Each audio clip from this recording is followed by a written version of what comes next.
आप सभी देशवासियों को स्वतंत्र पत्रकार अटल बिहारी शर्मा का प्यार भरा नमस्कार। दोस्तों, आप सभी को बता दूं कि एक स्वतंत्र पत्रकारिता करना कितना बड़ा खतरा है, इस बात को वही लोग समझ सकते हैं जो पत्रकारिता जगत में हैं। आपको बता दें कि राजधानी लखनऊ के चार बाग को लेकर के मैंने एक खबर चलाया था, जहां पर अवैध वसूली हो रहा था और एक पीड़ित मेरे पास आया था। उसने सारी सच्चाई मेरे कैमरे पे बोला था और उसी आधार पे मैंने खबर को चला दिया था। हालांकि उस खबर का असर हुआ और उस खबर को लेकर के जांच बैठा दी गई और जांच बैठाने के बाद उसमें मुझे भी लपेटा गया।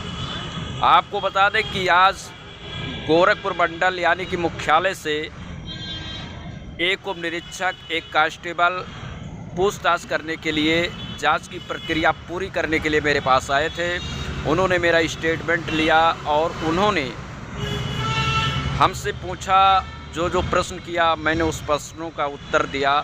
हालांकि अब देखिए कि एक पत्रकार का काम होता है कि अगर कोई पीड़ित परिवार आए, कोई जन समस्या हो तो उस पर वो काम करता है। लेकिन हमारे देश में हम संविधान को सर्वोपरि मानते हैं, उसके बावजूद जो पत्रकार सही चीज़ों को दिखाता है, सही चीज़ों को लिखता है और शासन प्रशासन पर सवाल उठाकर सच्चाई को उजागर करने का अपील करता है, तो कहीं ना कहीं से ऐसे पत्रकारों पर भी जांच बैठा दी जाती है।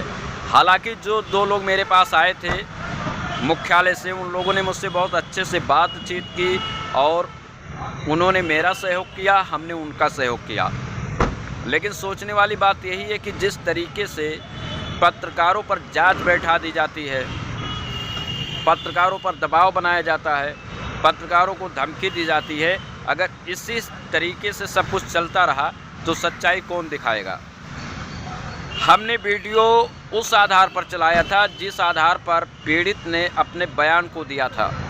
अब उस पीड़ित पे जांच बैठनी चाहिए, उस पीड़ित से पूछताछ करनी चाहिए।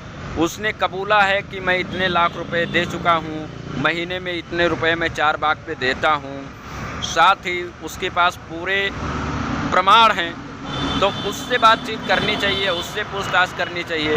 हमने वीडियो जारी किया, जो उसने बयान दिया उस बयान के आधार पे मैंने वीडियो अपने चैनल पे अपलोड कर दिया।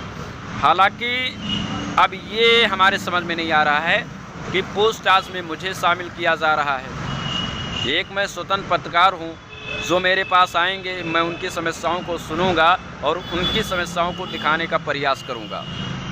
और यही नहीं, हम जैसे पत्रकारों के परिवार वाले भी हम लोगों की भावनाओं को नहीं समझते हैं, क्योंकि हम लोग बाहर तो प्रेशर में रहते ही हैं, खतरों से खेलते ही रहते हैं, लेकिन हमारे घर वाले यानी कि जो हमारे बच्चे होते हैं, हमारी पत्नी होती हैं, हमारे माँ बाप होते हैं, हमारे भाई बहन होते हैं, वो भी हम लोगों की भावनाओं को नहीं समझते हैं कि आखिर ये कितना प्रेशर झेलता होगा पूरा दिन, किस तरीके से काम करता होगा, और जब ये घर आता है तो इससे हम लोगों को कैसे पेश आना चाहिए, ये हमारे परिवार भी नहीं समझते हैं।